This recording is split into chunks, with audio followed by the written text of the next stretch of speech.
Hi friends.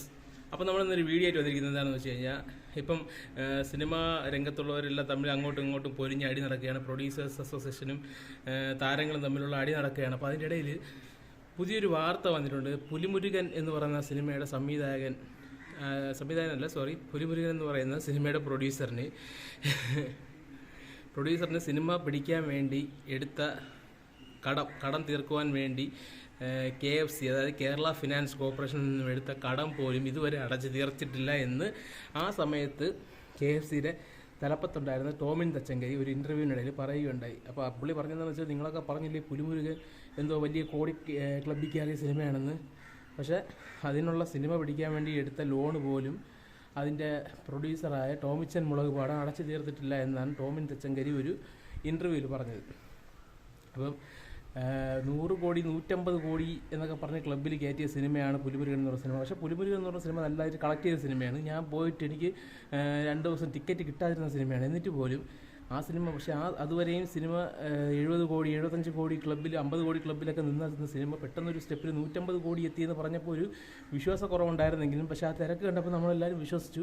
ശരിയാണ്, ആ സിനിമയ്ക്ക് 150 കോടി ചിലപ്പോൾ ബിസിനസ് നടന്നു കാണും. പുള്ളി പറഞ്ഞത് ഇപ്പം ഒരു ചെറിയൊരു വീഡിയോ വന്നിട്ടുണ്ട്.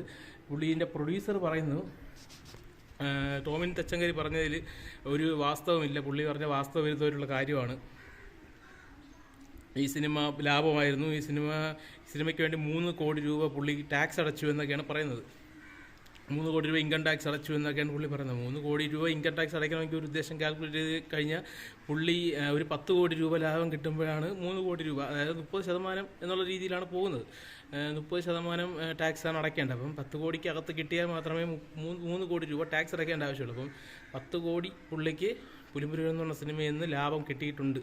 പുള്ളി അങ്ങനെയാണ് പറഞ്ഞത്. പുള്ളിക്ക് ലാഭം കിട്ടിയിട്ടുണ്ടെന്നൊക്കെയാണ് പുള്ളി പറയുന്നത്. പക്ഷേ 3 കോടി രൂപ പുള്ളി ഇൻകം ടാക്സ് ആയിട്ട് അടച്ചിട്ടുണ്ടെന്നും പുള്ളി പറയുന്നുണ്ട്. അപ്പോൾ അങ്ങനെ നോക്കുകയാണെങ്കിൽ 10 കോടി രൂപയ്ക്കകത്ത് ലാഭം കിട്ടിയ ഒരു സിനിമയാണ് പുലിമുരുകൻ എന്നാണ് ടോമിച്ചൻ മുളകുപാടം ഇപ്പം പറഞ്ഞത്.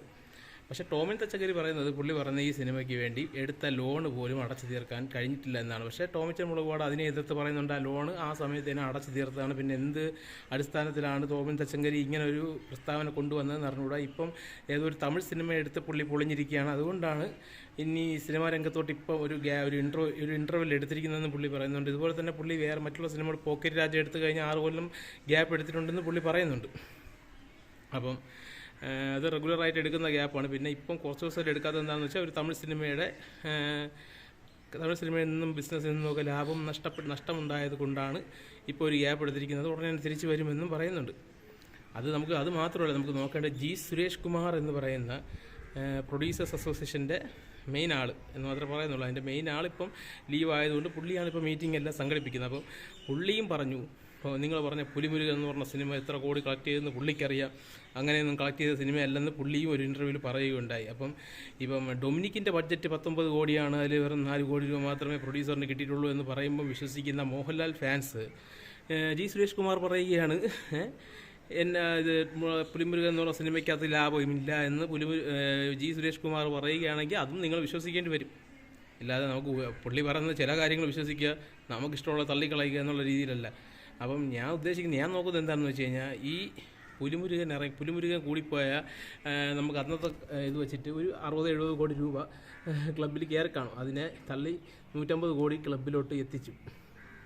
അതുമാത്രമല്ല, അതിനുശേഷം ഇറങ്ങിയ പല സിനിമകളും, മോഹൻലാലിൻ്റെ സിനിമകളെല്ലാം കളക്ഷൻ തള്ളുകളാണെന്നുള്ള കാര്യവും വെളിയിൽ വന്നുകൊണ്ടിരിക്കുകയാണ്. ലൂസിഫർ 200 കോടി എത്തിയിട്ടില്ല. 200 കോടി ക്ലബ്ബിലെത്തിയ ആദ്യ സിനിമയെന്ന് ലൂസിഫറിനെ തള്ളിക്കൊണ്ട് നടന്ന ഫാൻസ് പോലും ലാസ്റ്റ് 120 കോടിയിലാണ് അവസാനം എത്തിച്ചത്. പക്ഷേ അതുപോലും ആ സിനിമയ്ക്ക് നേടിയെടുക്കാൻ സാധിച്ചിട്ടില്ല എന്നാണ് അറിയാൻ സാധിച്ചത്. അപ്പം ഇങ്ങനെ തള്ളി മോഹൻലാലിൻ്റെ കളക്ഷൻ, ഇപ്പം ഇടയ്ക്കൊരു വാർത്ത വന്നിട്ടുണ്ടായിരുന്നു, കളക്ഷൻ്റെ കഥയൊന്നും വെളിവിടരുത് എന്ന് പ്രമുഖ താരം പറഞ്ഞു വന്നു. പക്ഷേ അതിലെല്ലാവരും മമ്മൂട്ടിയാണ് കൊണ്ടുവന്നത്. പക്ഷേ യഥാർത്ഥത്തിൽ മമ്മൂട്ടി എല്ലാം ഇപ്പോൾ തെളിഞ്ഞിരിക്കുകയാണ്. മോഹൻലാലിൻ്റെ ക്ലബ്ബുകളൊക്കെ പൊളിഞ്ഞുകൊണ്ടിരിക്കുകയാണ്. മോഹൻലാലിനെ ഒരിക്കലും ഞാൻ കളിയാക്കിയല്ല പറയുന്നത്. ഇതിൻ്റെ കളക്ഷൻ്റെ സിനിമയുടെ കുഴപ്പം കൊണ്ടല്ല. സിനിമയ്ക്ക് നല്ല സിനിമയാണ്, കളക്ഷൻ കൂടുതൽ കിട്ടിയിട്ടുണ്ട്. പക്ഷേ ഇത്രയും എത്തിയിട്ടില്ല എന്ന് മാത്രമേ ഞാൻ പറയുന്നുള്ളൂ. അപ്പം മമ്മൂട്ടി സിനിമകൾ കറക്റ്റ് വേണമെങ്കിൽ ഈ നമ്മുടെ എന്താൻ്റെ പേര് കണ്ണൂർ സ്കോഡൊക്കെ വേണമെങ്കിൽ തള്ളി 100, 110, 120 കോടി എന്ന് പറഞ്ഞാലും ആൾക്കാർ വിശ്വസിക്കുന്ന രീതിയിലുള്ള തള്ളൽ ആ സിനിമയ്ക്ക് തിയേറ്ററിലുണ്ടായിരുന്നു. എന്നിട്ടും അവരത് പറഞ്ഞില്ല. അത് എത്ര അവർ പറഞ്ഞ നോർമൽ അവർ ബിസിനസ് അടക്കം 100 കോടി ക്ലബ്ബിൽ കയറി 80 എത്ര കോടി രൂപയാണ് അതിൻ്റെ വേൾഡ് വൈഡ് കളക്ഷൻ എന്ന് അവർ വെളിവിട്ട കാര്യമാണ്. അപ്പം നിങ്ങൾ സുരേഷ് കുമാറിനെ ഡൊമിനിക് ആൻഡ് ലേഡീസ് പേഴ്സ് എന്ന് പറയുന്ന കാര്യത്തിൽ വിശ്വസിക്കുന്നുണ്ടെങ്കിൽ നിങ്ങൾ പുള്ളിയുടെ പുലിമുരുകൻ്റെ പരാമർശത്തിൽ നിങ്ങൾ വിശ്വസിക്കേണ്ടി വരും. അപ്പം നിങ്ങളുടെ അഭിപ്രായം എന്താണ്? ഏതൊക്കെ സിനിമയാണ് മോഹൻലാലിൻ്റെ തള്ളി 100, 150, 200? ഇനിയിപ്പം ഇപ്പോൾ ഇറങ്ങാൻ പോകുന്ന എമ്പുരാനെ ഇത് നിങ്ങൾക്ക് വേറൊരു കാര്യം ഓർമ്മ ഉണ്ടോയെന്ന് എനിക്കറിഞ്ഞൂടാ. മറ്റേ അറബിക്കടലിൻ്റെ സിംഹം, മരക്കാർ അറബിക്കടലിൻ്റെ സിംഹം ഇറങ്ങിയ സമയത്ത് പ്രീ ബിസിനസ് കൊണ്ട് 100 കോടി ക്ലബ്ബിൽ ഇടാൻ പിടിച്ച മലയാള സിനിമ എന്ന് പറഞ്ഞ അഡ്വർടൈസ്മെൻറ്റൊക്കെ കണ്ടതാണ്. എല്ലാവരും ചോറ് തിന്ന മലയാളികൾക്കറിയാം ഈ ലാലേട്ടൻ്റെ സിനിമയുടെ തള്ളൽ കണക്കാണെന്നുള്ള കാര്യം ഇപ്പം മനസ്സിലായി വരുന്നുണ്ട് കുറച്ച് പേർക്ക്. കാരണം ഇപ്പോൾ ഈ ഒരു പ്രശ്നങ്ങൾ വന്നതിന് ശേഷം ഇനി എന്തൊക്കെ കഥകൾ പൊളിയാൻ കിടക്കുന്നു എന്നുള്ളത് നമുക്ക് കാണാം. ഇപ്പം നിങ്ങളെല്ലാം പറഞ്ഞുകൊണ്ട് വരണ്ട ഒരു 100 കോടി ക്ലബ്ബില്ല, ഒരു 100 കോടി ക്ലബ്ബില്ല എന്ന് മമ്മൂട്ടിയുടെ കാര്യം പറഞ്ഞുകൊണ്ട് വരണ്ട. മമ്മൂട്ടിക്ക് ഇല്ലാത്തതുപോലെ മോഹൻലാലിന് ഒരു 100 കോടി ക്ലബ്ബും ഇല്ല എന്ന് ഇപ്പം തെളിഞ്ഞു വരികയാണ്. കാരണം പുലിമുരുകനാണ് നമുക്ക് വിശ്വാസമുള്ള ഒരു 100 കോടി ഉണ്ടായിരുന്നു. ഇപ്പോൾ അതും പൊളിഞ്ഞു. പുലിമുരുകൻ 100 കോടി നേടിയിട്ടില്ലെങ്കിൽ ലൂസിഫർ 100 കോടി നേടിയിട്ടില്ലെന്ന് യാതൊരു മലയാളികൾക്ക് മനസ്സിലാവുന്ന കാര്യമാണ്. സിനിമ കൊള്ളില്ലെന്ന് ഞാൻ ഇപ്പോഴും പറയുന്നില്ല. മോഹൻലാലിൻ്റെ സിനിമകളൊക്കെ നല്ല സിനിമകളുണ്ട്. മോഹൻലാലിന് നല്ല സിനിമ, ലൂസിഫർ നല്ല സിനിമയാണ്, പുലിമുരുകൻ നല്ല സിനിമയാണ്, ദൃശ്യം നല്ല സിനിമയാണ്. അങ്ങനെ കുറേ നല്ല സിനിമകൾ മോഹൻലാലിനുണ്ട്. നിങ്ങൾ മോഹൻലാൽ ഫാൻസാണ് മോഹൻലാലിനെ കൂടെ പറയിപ്പിക്കുന്നത്. മോഹൻലാൽ ഫാൻസ്